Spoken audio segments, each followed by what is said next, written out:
Untuk hasil potongan bahannya, jangan terlalu panjang ya teman-teman. Jadi yang penting dia itu masuk ke sela-sela ini teman-teman, ke sela-sela sini.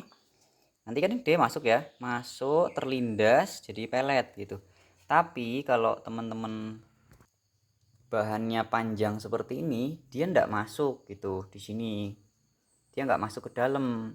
Kalau terlalu panjang dia nggak masuk ke dalam. Kecuali kalau dia ketarik mungkin bisa aja ya, tapi kan lama prosesnya. Kalau kalau panjang-panjang bisa numpuk di sini, ngejubel di atas. Oke teman-teman, ini yang dinamakan pohon trikantera ya teman-teman. Ini kita akan cetak dalam bentuk pelet kelinci ya teman-teman.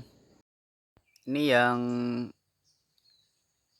dinamakan pohon indigo vera teman-teman, yang ini teman-teman.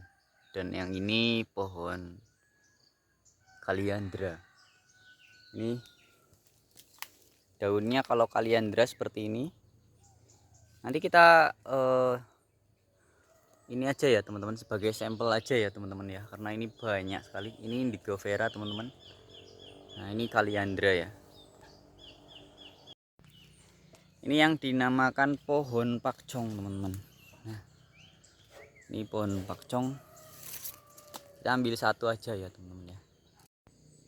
Ini pohon jagung ya teman-teman. Pohon jagung kita akan ambil satu aja ya teman-teman, karena ini juga lagi berbunga. Hanya untuk sampel aja, kebetulan nggak ada yang tua jadi saya ambil yang muda ya. Semoga aja orang tua saya nggak marah ya teman-teman. Kita ambil yang kecil aja ya teman-teman ya. Kita ambil yang masih muda aja segini. Nah ini oke, ini hanya untuk sampel aja. Ini pohon jagung ini ya teman-teman ya, kita ambil ya. Oke teman-teman, bahan-bahan hijaunya udah siap ya. Ini ada trikantera, ini ada pakcong ya teman-teman, pakcong. Ini ada indigo vera, ini ada kaliandra, dan ini ada jagung. Oke teman-teman, dari bahan ini akan saya cacah ya teman-teman. Saya cacah, saya kumpulkan di sini dan akan kita campurkan dengan bahan kering nanti. Bisa jadi apa namanya, dedak ya teman-teman ya, karena kemarin teman-teman banyak yang tanya ya. Akan saya buktikan ya teman-teman ya. Untuk hasil potongan bahannya jangan terlalu panjang ya teman-teman. Jadi yang penting dia itu masuk ke sela-sela ini teman-teman, ke sela-sela sini.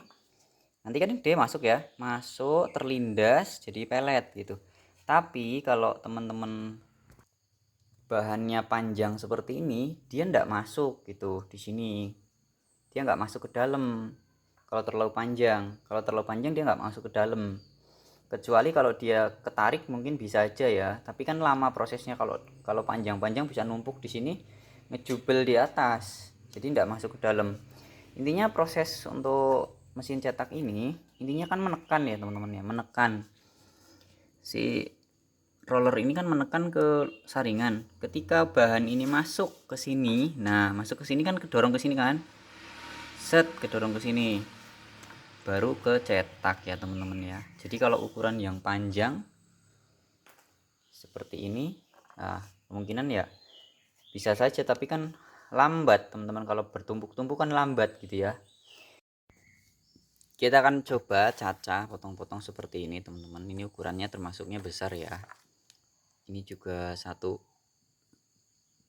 jempol kali ya panjangnya. Gini ya teman-teman, kita potong-potong. Kita akan cacah dulu ya teman-teman ini semuanya. Oke teman-teman, ini saya sudah potong-potong secukupnya ya, sekitar satu baskom ini ya teman-teman ya. Ini ada pohon jagung, trikantera, indigo vera, pakcong ya teman-teman ya.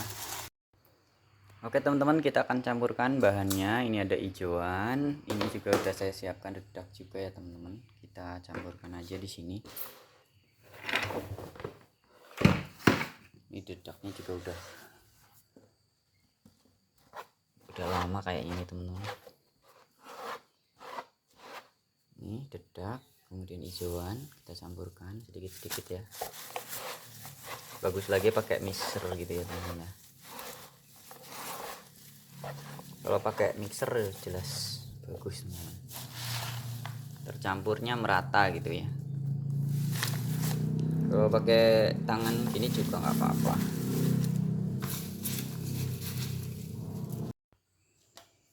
Sebelum mengisi oli jangan lupa ini dibuka teman-teman. Di sini ini cara untuk mengisi olinya. Ini pakai corong yang panjang aja seperti ini teman-teman. Jangan lupa juga dikencangkan dengan kunci kunci 17 ya. Ini dikencangkan ya, takutnya saya waktu itu lupa ngencangkan ya teman-teman, nanti dicek ya. Ini dikencangkan, ini wadah pembuangan oli. Kalau mau buang oli ini pasti kena ban, ini dilepas ya, dilepas, kemudian ini diputar ke sini, nanti ini di posisi di sini di belakang. Nanti kalau ini udah diputar ke sana, ini posisinya di belakang, baru bisa untuk mengeluarkan oli. Ini olinya saya 8590, kita masukkan dulu ke sini. Ini ya, saya 85W90 oli gardan. Tapi kalau misalkan teman-teman mau pakai kode yang lain, yang penting oli gardan gitu ya, yang penting oli gardan ya teman-teman, silahkan boleh pakai, tapi jangan terlalu kental ya teman-teman. Masukin oli ya, saya harus kemudian buang oli lagi gitu kan. Oh, ngeluarin oli, bukan dibuang, ngeluarin oli. Jadi prosesnya lama teman-teman.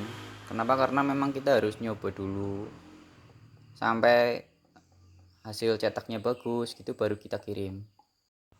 Nah, untuk takaran olinya sampai batas merah ini ya teman-teman, bagian bawah gini ya, sampai menyentuh apa ini, tanda merah ini udah cukup ya teman-teman. Ini nanti kalau baru itu seperti ini teman-teman, tapi kalau sudah dicoba itu nanti mungkin olinya akan sedikit hitam ya teman-teman ya. Kita ambil corongnya, lalu kita pasangkan bautnya teman-teman.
Oke, seperti ini sudah bersih. Dan ini untuk diputar ini keras ya, ini keras, cukup keras. Tadi setelannya saya kencangkan ya teman-teman ya, cukup keras. Tapi kalau setelannya nggak kenceng dia ngejubel ya teman-teman. Hanya kita harus siap ini teman-teman nih. Ini hasilnya ya, semoga kelihatan ya. Ini ya teman-teman ya, hasilnya seperti ini.